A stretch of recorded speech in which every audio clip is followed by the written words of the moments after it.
Hello everyone, welcome to NEET UG in 10 brought you by Unacademy, जो कि India का largest online learning platform है। यहाँ आपको मिलती हैं daily live classes, live test and quizzes, structured courses and unlimited access 24/7 हमारे जितने भी वीडियो लेक्चर्स हैं, जितने भी मटेरियल्स हैं उसकी। लेकिन उसके लिए आपको हमसे जुड़ना होगा। अनअकैडमी लर्निंग ऐप डाउनलोड करें गूगल प्ले स्टोर पे जाके या iOS ऐप स्टोर पे जाके, एंड देन हमारे सारे फीचर्स अवेल करने के लिए आपको लेना होगा हमारा पेड सब्सक्रिप्शन, जिसके कई ऑप्शंस अवेलेबल हैं 1, 3, 6, 12, 24। सिंस नीट यूजी का सिलेबस काफ़ी वास्ट है, थोड़ा टाइम टेकिंग होता है, इसलिए 1 साल या 2 साल का पैकेज सबसे ज़्यादा पॉपुलर है एंड सबसे ज़्यादा रिकमेंडेड है। ऑन टॉप ऑफ दैट आप देखिए 1 साल में आप सिर्फ 6000 ऐड करते हैं, आपको मिलता है 2 साल का पैकेज। इतना ही नहीं, अगर आप मेरा कोड LOVE10 नीचे स्क्रीन पे आप देख सकते हैं रेड में, ये यूज़ करते हैं तो मिलता है एक्स्ट्रा 10% का ऑफ, जो भी हमारी बेस प्राइस है। मेरा नाम लव किशोर श्रीवास्तव है। मैगिल यूनिवर्सिटी कनाडा में एज अ रिसर्चर मैं इस समय काम कर रहा हूँ। पर्सनली आप मुझसे जुड़ना चाहते हैं तो मैंने अपना टेलीग्राम लिंक ऐड कर दिया है। तो आज हम बात करेंगे एनिमल ब्रीडिंग की। ठीक है, एनिमल ब्रीडिंग क्या होती है, कितने टाइप्स की हो सकती है, उसके एडवांटेजेस क्या होते हैं, डिसएडवांटेजेस क्या होते हैं। ठीक है, तो चलिए डिस्कस करते हैं कि ब्रीडिंग जो है, एनिमल हस्बेंड्री जो होती है, एनिमल हस्बेंड्री जो पूरी की पूरी एक ग्रुप बना है, इसमें जो ब्रीडिंग है एक बहुत ही अहम पार्ट लेके चलता है। क्यों? ब्रीडिंग से क्या होगा, हम मान लीजिए फॉर एग्जांपल एक कोई मेल है, उसके अंदर कोई बहुत स्ट्रॉन्ग कैरेक्टर है, एक फीमेल उसके अंदर बहुत स्ट्रॉन्ग कैरेक्टर है। ठीक है, तो हम क्या, हमारा टारगेट क्या होगा, आप अगर आपके पास एनिमल हस्बेंड्री चला रहे हैं आप, तो आपके दिमाग में आएगा कि क्यों ना दोनों को मेट करा दें, जिससे उसकी दोनों की अच्छी अच्छी कैरेक्टरिस्टिक जो भी प्रोजेनी ऑफस्प्रिंग होगी उसमें आ जाए। ठीक है, तो यही चीज ब्रीडिंग कहलाती है। ठीक, अब बात आती है कि एनिमल ब्रीडिंग से हम क्या क्या टारगेट हमारा क्या होता है कि increasing the yield of animals and improving the desirable qualities of the produce.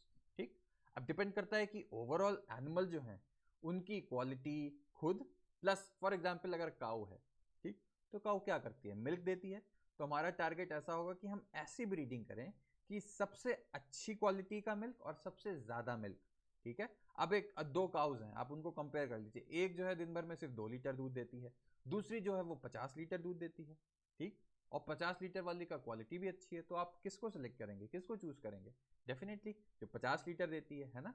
तो इसी एनिमल ब्रीडिंग से हम इम्प्रूव कर सकते हैं ये क्वालिटीज। कैसे इम्प्रूव कर सकते हैं, हम धीमे धीमे डिस्कस करेंगे। तो एक टर्म यहाँ पे आता है जिसका नाम है इन ब्रीडिंग। ठीक है, तो इसको दो में स्प्लिट करके समझिए तो आपको ध्यान में रहेगा। इन ब्रीडिंग, इन का मतलब होता है अंदर। ठीक, किस चीज के अंदर यहाँ पे? अब बात आती है कि closely related individuals. Closely related individuals मतलब जिनके पेरेंट्स जो हैं वो हो सकता है 4 से 6 जनरेशन तक सेम ही रहे हो। ठीक, उन्हीं के बच्चे हुए, उनकी मीटिंग कराई गई, उनके बच्चे हुए, मीटिंग कराई गई, तो आप देख रहे हैं ना, एक एंसेस्ट्री जो है ये शेयर कर रहे हैं, वो कॉमन एंसेस्ट्री हो गई। ठीक है, अच्छा, अब बात आती है कि स्ट्रैटेजी, जैसे आपको मैंने बताया था, टारगेट क्या होता है कि सुपीरियर मेल्स और superior females of the same breed, ये इंपॉर्टेंट होता है इन ब्रीडिंग में। इन ब्रीडिंग, ठीक है। अच्छा, अब बात होती है कि क्या ये होता है, they are identified and mated in pair. ठीक है, ये तो कॉमन सेंस है कि जो सबसे अच्छे मेल्स होंगे उनको सबसे अच्छी फीमेल्स के साथ मेट कराया जाएगा, तो जो भी प्रोजेनी होगी एक्सपेक्टेड, डेफिनेटली वो बहुत अच्छी क्वालिटी की होगी। ठीक है, तो ये चीज़ तो हमको समझ में आ गई, ये बात इसमें इसमें तो कोई प्रॉब्लम नहीं है। ठीक, और इनसे जो बच्चे होंगे उनकी मेटिंग करा दी जाए तो आगे यही चीज़ कंटिन्यू होती रहेगी। तो आपने देखा कि ऐसा नहीं है कि बाहर से कोई ऑर्गेनिज्म या बाहर से कोई एनिमल आ रहा है, ये एक ही लाइन चली आ रही है जिसको फॉलो किया जा रहा है, यही इन ब्रीडिंग होती है। आप देख रहे हैं कि एंसेस्ट्री भी इस केस में काफ़ी हद तक कॉमन है। ठीक, अच्छा, अब बात करते हैं कि एक सुपीरियर फीमेल जब हम बोलते हैं तो इससे क्या मतलब है। कैटल के केस में काऊ या बफलो होगा। ठीक, और कैरेक्टरिस्टिक हम क्या छाटेंगे, जो जो ज्यादा दूध देगा। ठीक, काऊ या बफलो का मेन काम सोसाइटी में क्या होता है, मिल्क ही तो प्रोड्यूस करती है ना। तो कौन सी सबसे अच्छी काऊ या बफलो होगी, जो सबसे ज़्यादा मिल्क प्रोड्यूस कर रही होगी। ऑन दी अदर हैंड अगर देखा जाए, जो मेल होता है वो बेसिकली बुल होगा, ठीक। अब उसके लिए जो एकदम स्टाउट रोबस्ट टाइप का बुल होगा, स्ट्रांग होगा, जिसको डिजीज विजीज नहीं हो रही होगी, ठीक है, वो अच्छा स्ट्रांग बुल कहलाएगा, ठीक है। तो स्ट्रांग बुल की मेटिंग कराएंगे ऐसे काऊ से जो बहुत ज़्यादा मिल्क देती होगी, तो उससे जो प्रोजेनी मिलेगी अब आप समझ सकते हैं कि एक्सपेक्टेडली वो बहुत ज़्यादा अच्छा मिल्क प्रोड्यूस करने वाली होगी, है ना, और वो डिजीज फ्री भी होगी। तो ये सब तो कॉमन सेंस की बातें खुद समझ में आ जा रही होंगी, ठीक है।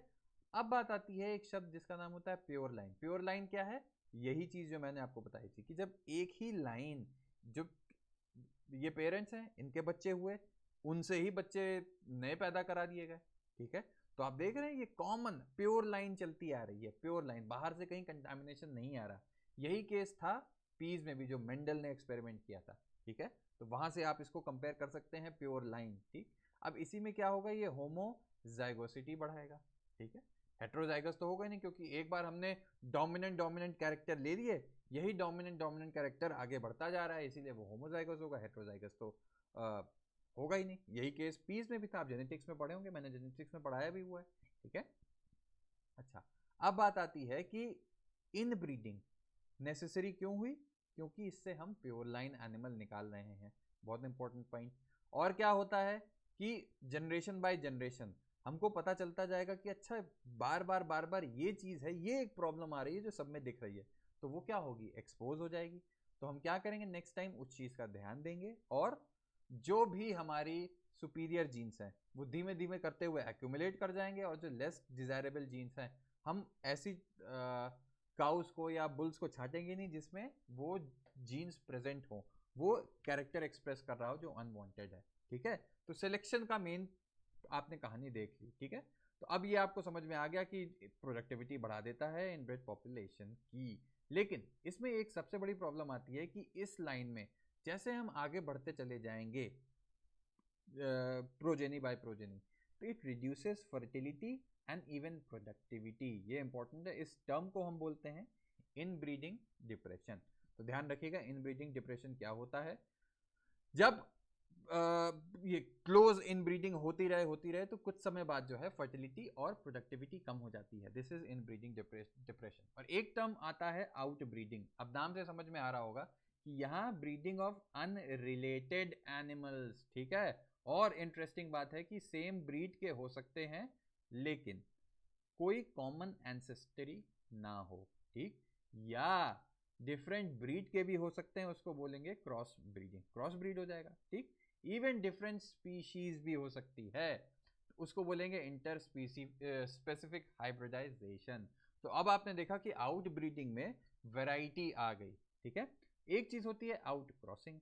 आउट क्रॉसिंग में क्या डिफरेंस होता है कि सेम ब्रीड होनी चाहिए but no common ancestors on either side, ठीक है। तो ये ध्यान रखिएगा, for up to 4 to 6 generation. तो ये सब टर्म्स तो आ गया, और इससे जो ऑफस्प्रिंग बनेगी उसका नाम आउटक्रॉस होगा, ठीक है।